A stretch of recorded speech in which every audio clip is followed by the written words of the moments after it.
농지 경매를 보다 보면 이런 체류형 쉼터나 아니면 농막이 농지 위에 덩그러니 놓여 있는 경우가 있어요. 낙찰 받으면 이 집도 따라오는 것인지 아니면 실제 소유자를 찾아서 이 농막이나 체류형 쉼터를 돌려줘야 되는 것인지, 이런 고민 한 번쯤 해보신 적 있을 겁니다. 이런 체류형 쉼터나 농막을 어떻게 처리하는지 그 방법을 알려드릴 건데요.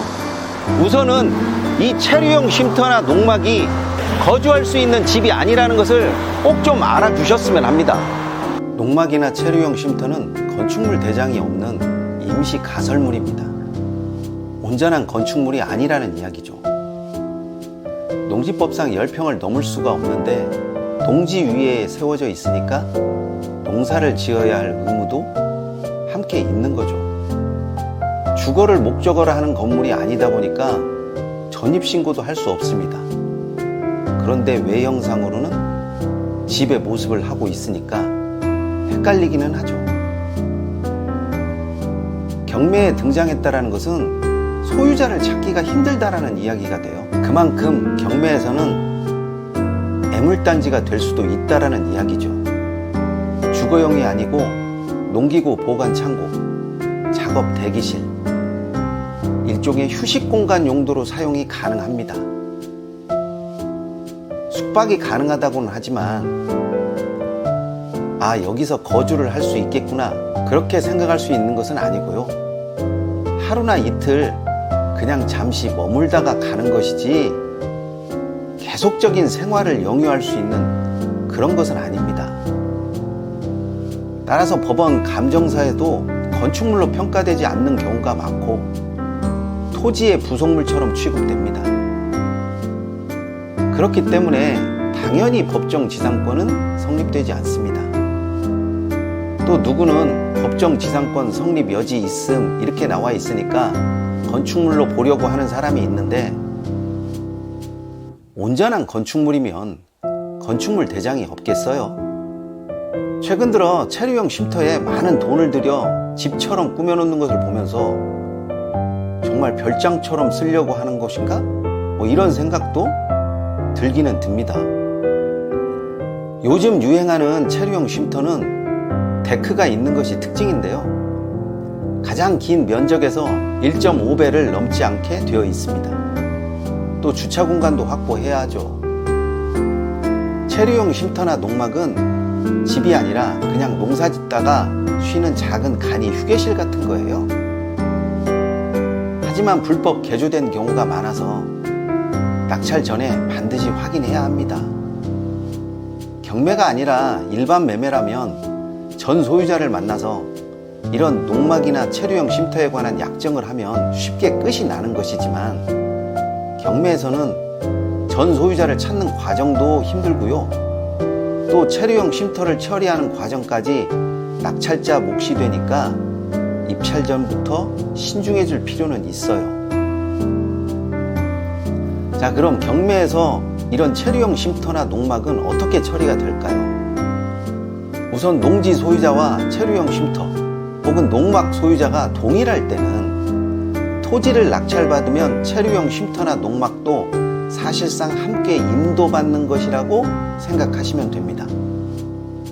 단, 이런 체류형 쉼터가 불법 시설일 경우 행정청에서 철거 명령이나 이행 강제금이 부과될 수는 있어요. 두 번째, 농막이나 체류형 쉼터 소유자가 제3자일 때 임차인이나 전 주인이 설치한 농막이나 체류형 쉼터는 소유권이 전 토지주와 상관이 없습니다. 이 경우 낙찰자는 토지 소유권은 취득하지만 농막이나 체류형 쉼터의 소유자 동의 없이는 임의로 철거할 수가 없기 때문에 철거를 요구하거나 사용 협의를 해야 되는데, 실무에서는 거의 그냥 철거를 요구합니다. 철거를 요구하지 않으면 거의 돈을 요구하는데 돈보다는 철거가 더 낫겠죠. 어쩔 수 없이 그냥 놔두고 도망가는 경우도 많고요.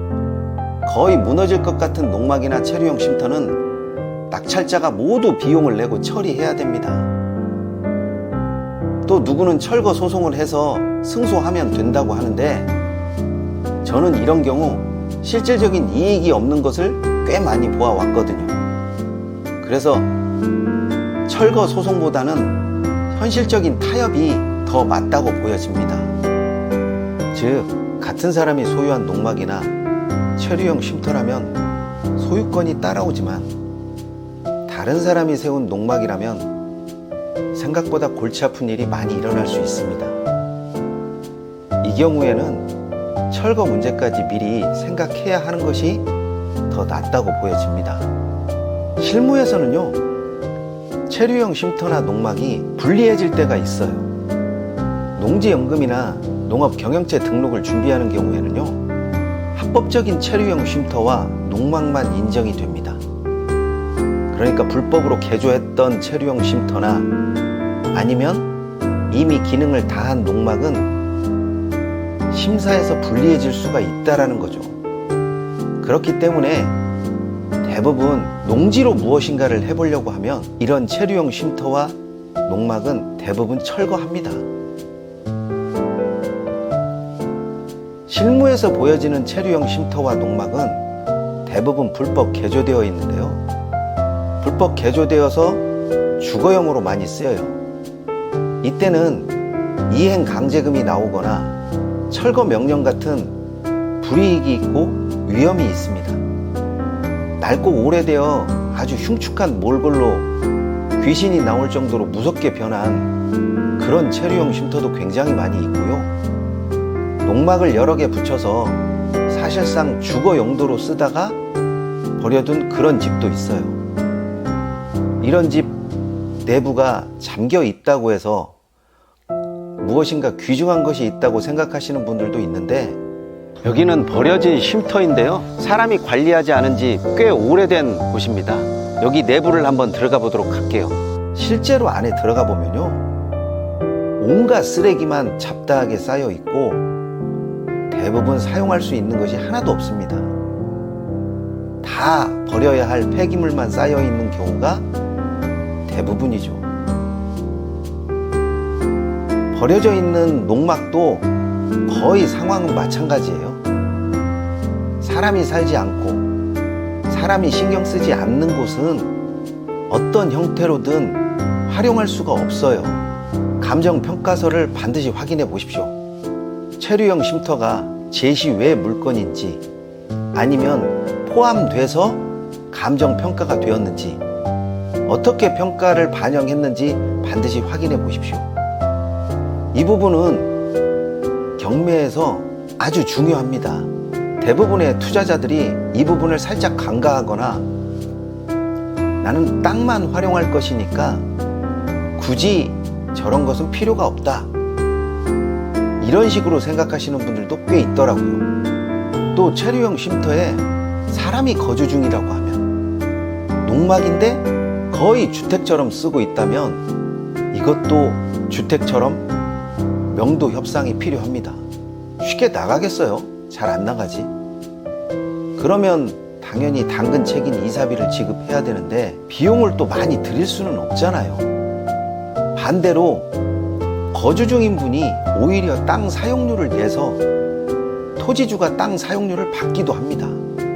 이 경우에는 법적인 처리 비용까지 함께 계산해야 되기 때문에 단순히 돈을 준다라고 해서 문제가 될지 안 될지도 따져봐야 되거든요. 농지에 체류형 쉼터랑 농막이 있다고 해서 다 좋은 건 아니거든요. 특히 농지 경매에서는 현장조사, 감정평가서, 그리고 법적인 조치 가능성까지 꼭 살펴야 합니다. 농지 경매에서 농막이나 체류형 쉼터를 어떻게 처리해야 할 것인지를 살펴봤는데요.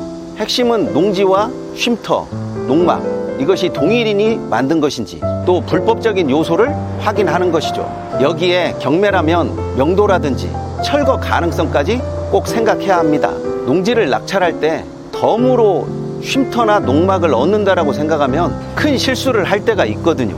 더 많은 실전 경험과 팁을 얻으시려면 좋아요와 구독하기를 꼭 좀 눌러주십시오. 이번 시간은 여기까지 하도록 하겠습니다.